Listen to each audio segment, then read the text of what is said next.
Überflutete Uferwege, unter Wasser stehende Wiesen, angeschwemmtes Treibholz, das ist das Bild, das sich Ende Oktober, Anfang November 2023 am Comer See geboten hat. Starke Regenfälle gingen über Norditalien nieder.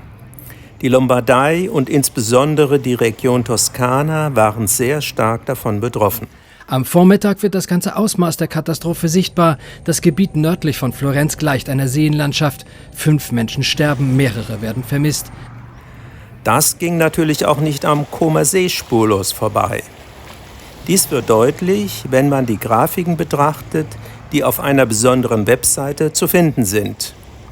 Die blaue Linie zeigt den Verlauf des Wasserstandes im Jahr 2023. Im Frühjahr des Jahres lag der Wasserstand des Sees bei 9 cm unter dem Nullpunkt und erforderliche Instandsetzungen im Uferbereich waren möglich.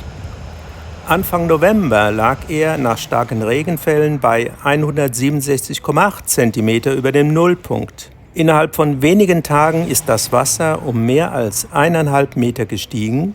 Durch das niedrige Ufer in Como läuft der See bei diesem Wasserstand über und blockiert dort die Uferstraße. Im übrigen Bereich des Sees werden die Uferwege und die niedrigen Uferregionen teilweise überschwemmt.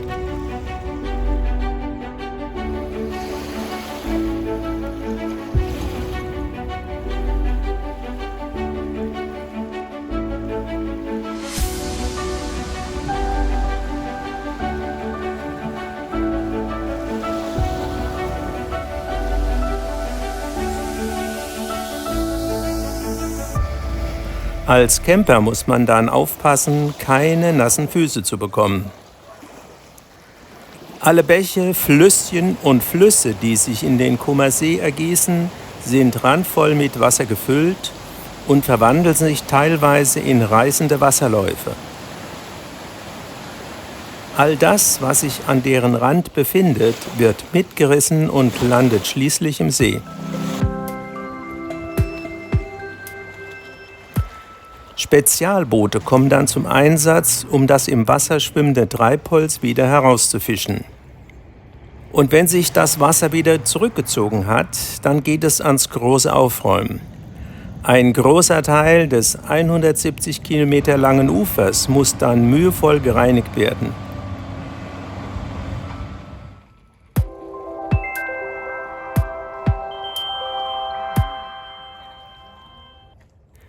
Steine und Geröll werden oft von den Wassermassen mitgerissen und lagern sich dann an den Mündungen der Flüsse ab, wie hier am Beispiel des Liro in Gravedona.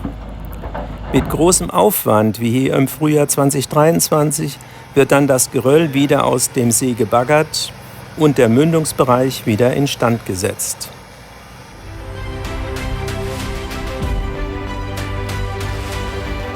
Jetzt bleibt nur zu hoffen, dass der weitere Verlauf des Herbstes einigermaßen ruhig verläuft.